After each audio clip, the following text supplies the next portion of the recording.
Paulo, eu queria te perguntar outra coisa. Nós estamos no Brasil, mesmo você vindo para a universidade, você já sentiu a dificuldade da questão de arte aqui no Brasil. Isso. Eu queria te perguntar, eu sei que não é fácil responder, mas como tenta dar uma resposta simplificada. O que é arte? Arte hoje, assim, no limiar do século XXI. E o que faz uma obra ser considerada uma obra de arte? Uma obra-prima, né? Uma obra Isso. de arte. Essa pergunta é a pergunta que a maior parte das pessoas que vêm fazer os meus cursos, que vêm assistir as minhas palestras, me fazem. Professor, o que é arte? O que não é arte?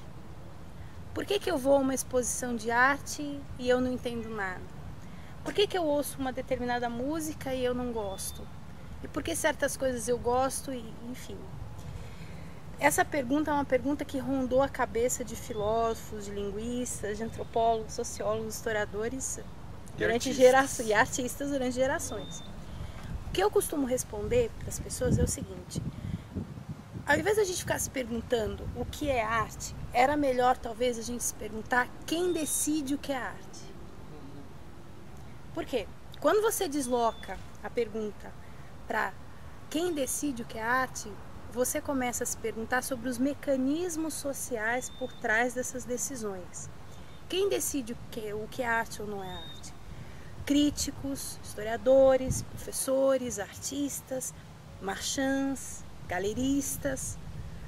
Existe um mercado e esse mercado ele determina o valor, o lugar, o público. Então, o que é arte? Vai depender de quem decide, aonde decide, por que decide e como decide. Se você for atrás da etimologia da palavra arte, arte vem do latim ars, que é uma tradução da palavra grega tekné, que para o nosso português ficou mais para técnica, né? Habilidade manual, habilidade... Então, aí eu começo a responder a segunda parte da pergunta. Na tradição do pensamento ocidental, na filosofia clássica, se você for pegar o primeiro livro da Poética do Aristóteles, ele vai dizer o seguinte: uma obra de arte, para ser chamada como tal, seria um objeto ou um texto ou sons, enfim, que fossem ordenados de maneira a seguir certas normas de excelência técnica. Então, no pensamento ocidental, obra de arte, obra-prima, ela seria um objeto, ou um texto, ou uma música, enfim, um conjunto de formas, de sons, de sinais, que é ordenado de maneira tecnicamente louvável. Tá? Então, o que acontece é o seguinte: hoje em dia, quando você fala, essa obra de arte é uma obra-prima, essa obra de arte é uma obra que foi feita, que foi pensada, que foi ordenada, que foi arranjada, enfim, de maneira a seguir os critérios da excelência técnica. Aí você pode se perguntar o seguinte, eu acho que você está se perguntando e o espectador também: mas professora, se você está dizendo então que uma obra de arte, o que é arte? É a sociedade que decide. Obra de arte, o que é obra de arte no pensamento ocidental? Critério de excelência técnica. Então, quer dizer assim, e quando uma obra não tem excelência técnica e é julgada arte? Isso. E quando a gente vai num lugar lá, sei lá, tem uns pregos jogados no chão que não tem... eu acredito que não tem critério. Aí eu me sinto até um ogro lá numa Bienal, não é? Exatamente. Então, aí que tá. Você perceba que quando você junta as duas coisas, sim, aí você fala assim, bom, tudo bem, professor, você está falando bonita aí, mas... E quando eu, espectador, não consigo enxergar os critérios de excelência técnica na confecção, na execução dessa obra? Aí você está diante de um problema mesmo, meu caro amiguinho. Você tem...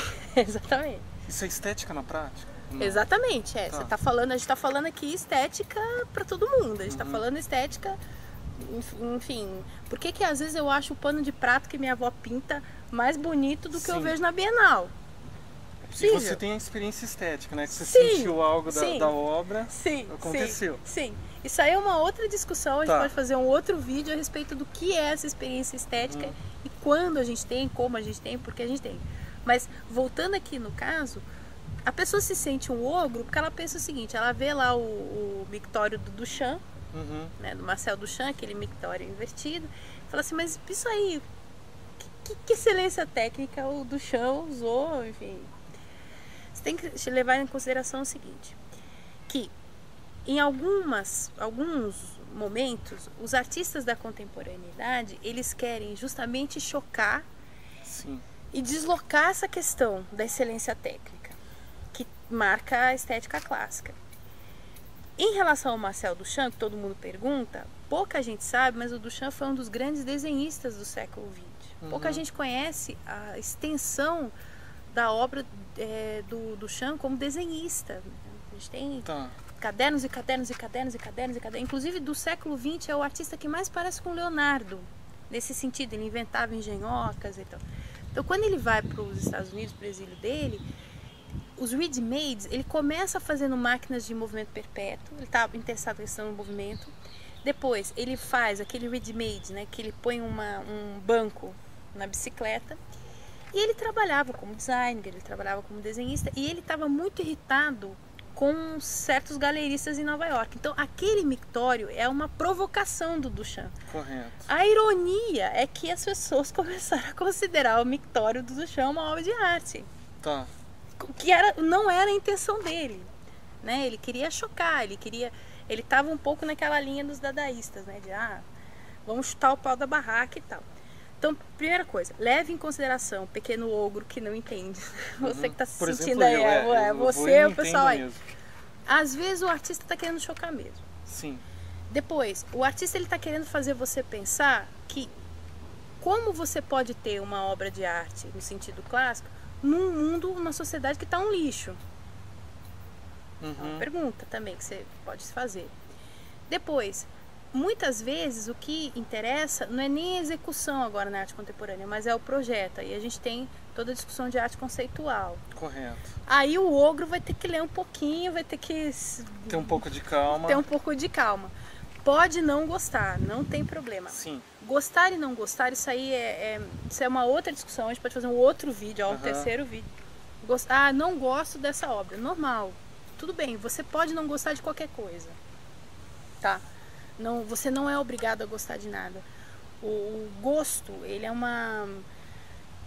tem a ver com outras coisas, com as suas experiências, e o gosto ele se educa também. Então, às vezes a gente não gosta de certas coisas, mas aí depois a gente começa a gostar.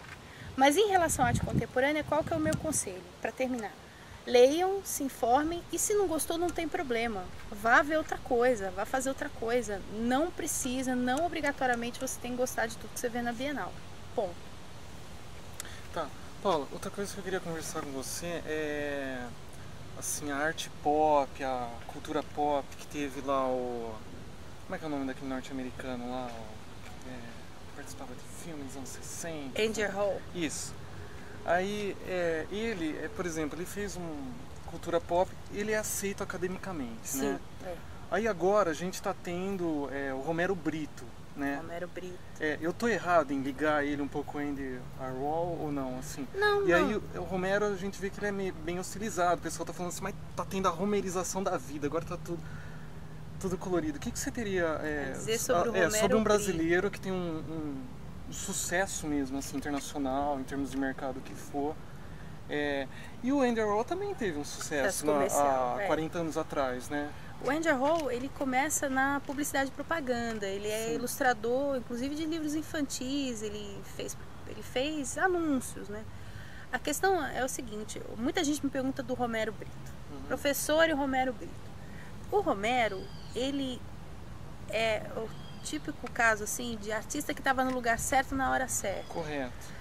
Ele foi para Miami no início dos anos 90, ele foi para uma cidade que tinha uma efervescência cultural e um mercado de arte forte, um mercado de arte que deu espaço para artistas latinos, e ele desenvolveu uma linguagem gráfica colorida, alegre, que tem referência com certas coisas da gráfica tradicional nordestina, por exemplo, né? Capa de literatura de cordel, estilogravura e tal. E com essa linguagem gráfica, qual foi a esperteza, vamos dizer assim, a sacação do Romero aí, né, nesse momento? Ele vem de grandes telas que caíram no gosto dessa elite que circulava por Miami, né? Ele percebeu que essa linguagem gráfica dele ia para outros suportes e dava certo. A gente tem caixa de sabão Omo do Romero Brito, a gente tem sapato do Romero Brito e tal. E o que acontece aí, nesse momento, quando ele faz essa transposição de suportes, né, da tela para, enfim, para a caixa de sabão Omo? É evidente que uma parte dos intelectuais, dos acadêmicos, vai dizer, poxa, mas o cara se vendeu para o mercado, ou ele virou um pastiche dele mesmo. Né? Ele começa a fazer referência só a ele mesmo e tal. Enquanto isso, tem muita gente que gosta, e consome, as coisas dele vendem. E o que ele se propõe a fazer, ele fez. Correto.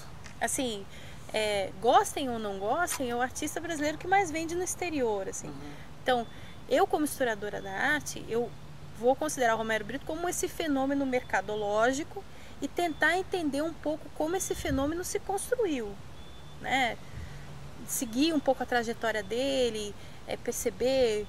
Agora, a grandeza é ele ter estabelecido essa linguagem gráfica que caiu no gosto mesmo. Outro dia a gente vai no camelô aqui de Prudente, tem tem produto Romero Brito camelô, quer dizer, é uma coisa muito total. louca. Ele consegue ter itens mesmo originais, muito baratos, né? Muito Talvez um baratos. chaveirinho para uma pessoa comprar, até uma coisa mais cara, né? Então assim, ele conseguiu, como artista plástico, algo que poucas pessoas conseguem, que é pular para popularização. Se isso é bom ou ruim, aí eu digo como historiadora, a gente tem que perceber, a gente tem que entender isso depois de uns 20, 30 anos. Tá. No calor do momento, eu não sei se a gente consegue ter um distanciamento. Eu, particularmente, não gosto tanto da linguagem gráfica do Romero Brito. Eu acho que ela é uma linguagem assim, que é até meio estridente, ela é meio histérica, assim, tem muita cor, muita... É uma carnavalização de certas coisas. Eu prefiro umas coisas mais sóbrias. Mas eu tô falando, Paula. É o seu gosto pessoal. Por exemplo, eu posso adorar. Sim, pode. Correto. De novo, voltando, assim, a questão do gosto, para nós historiadores da arte, a gente não se preocupa com questões de gosto no primeiro momento. É isso que eu falei, a gente vai se preocupar mais com o processo histórico que está por trás da construção daquela linguagem gráfica, né? Esse processo histórico, eu já digo isso a gente pode dizer, porque ele começou na década de 90.